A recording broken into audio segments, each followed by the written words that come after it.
this space between your vertebrae, if they come into contact, they can end up fusing together.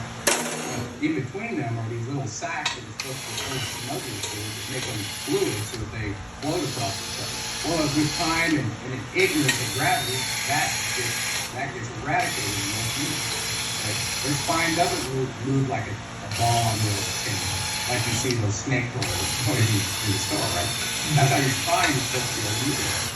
So, so the idea of spacing between these ganglia changes the wavelength of the energy that's flowing.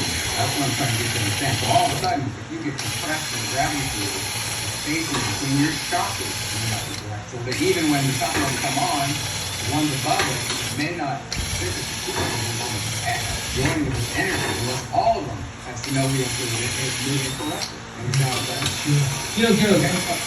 That's why I wanted to talk about that relative to pressurization, because it does change the space between the, because most clients get a little bit taller when they integrate with gravity. It's a crazy thing. Anyway, back to the human body itself. When I look at the pelvis as an electrical engineer, knowing that essentially these ribs now are receiving energy, this is PASA that Paul talked about, and you've got this chronic energy, several different things. It comes through the top of the head, right through the pineal gland, down through the central quarter of the spine, all the way down through the exit triangle of the urogenital triangle of the pelvis. Well, of course, that's where your first chakra is. Well, now I'm looking at this thing, okay, well, energy in the antenna has to transmit, it usually has to oscillate up and down the antenna. It's a dipole, half the weight. Okay? So, look at the picture of heat organizers, and we may publish this. I may have already put it on my wall. But essentially, it breaks down the chakras, shows them on there with the rims, antennas, a transmitter in the brain, and a receiver with your sensors and effectors based on this model. The special part for me is what is going on in the sacred bone, the sacrum. If you look at it from the back, there's small foramens or holes that run parallel either side of the scale that we have with our coccyx. Why are there holes there? You ever ask yourself that? And then on top of that, just above the sacral issue of tuberosity, the sit bones, there's two more very large foramen that go up through the right where the legs going into the os coxa, the sides of the pelvis. So there's holes there, and now there's these holes. So when I see a cavity resonator potentially be receiving RF or energy from the electromagnetic spectrum, I perk up. So I go, wait, you put some energy in there, what's it going to do? Where is it focused? What's the intent? And I truly believe that our design, by looking at the pelvis as a sacred bone at the sacrum impact, surrounding the center of gravity, and coincidentally, where the first chakra is the ganglion of impulse. It's no coincidence. That is a cavity and it potentially is innervating this, or sourcing the energy that's hitting the coccyx bone to try to create this coiled snake, which represented as Kundalini energy, waiting to bust up through the sacrum as soon as it's released. It was always there. Lifetime.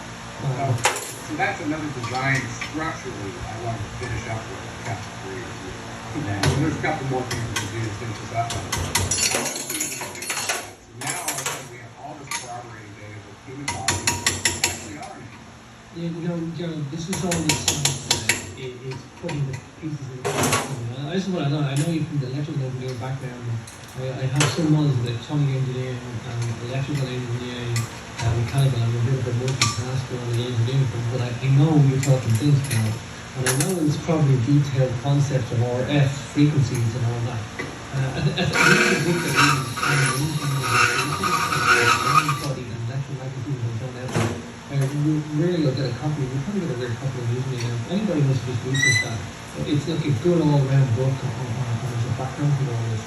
I'm totally in sync with that. And unfortunately, well, maybe fortunately for me, I went through and experienced the pragmatic side of these energy vortices and all this stuff happening in my body, and tried as a scientist to write about it and explain it the best I could as it was happening to me. But you do it in such a great way, Gerald, because I mean, I know, I've done the science really appeals to me. But in your work, you have articulated with diagrams, and you've articulated really well in the book, Seven Planet Mercury Life, and I'm glad in that community. And I'm just going to refer people, Gerald, to CapricornMembers.com. You'll check the radio page out there, you'll see the article quality section, and Gerald has his own little section there where you can check out some of these diagrams we're actually talking about. So if you haven't checked out I appreciate that, brother. Hey, before we go off this break in about 15, hopefully we can finish up telepathy, and then possibly talk about out-of-body and how it relates to energies and your tethering to the body. Sure. And possibly the hillbilly rules of learning as it relates to your neural networks in your brain. So just on the telepathy, Gerald, and this is maybe my more mundane experience of a bit of telepathic moment, but you know, for me, and most people's idea of telepathy is where you automatically know what somebody is thinking 100% intentionally, if that's people's idea of telepathy. But I've had telepathic moments as a sender, not as a sender.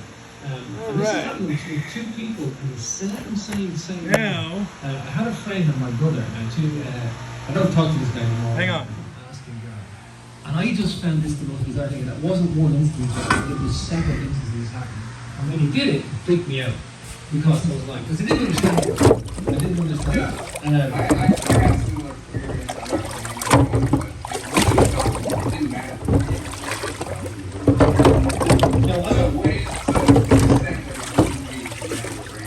Just said that it can transmit infinitely into space. This is the GTS manifold.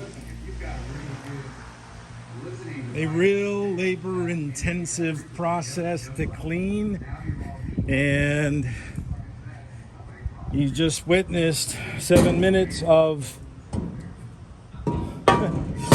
a third round of cleaning on that manifold. A third round. Scrape, blast, scrape, blast, scrape. It's crazy how much work those things take. So I've washed them all. They're gonna dry, put them in my car or truck tomorrow, take them to Powdercoat, and they'll bake for 30 days is what they want, but some customers are anxious about getting these things back quickly. So, you know, if you opt to turn up the dial to get this stuff back sooner, you assume the liability, you assume the risk for any pops, any kind of flaws, etc. in these magnesium covers, because they do flaw. Okay, gotta go. Choose.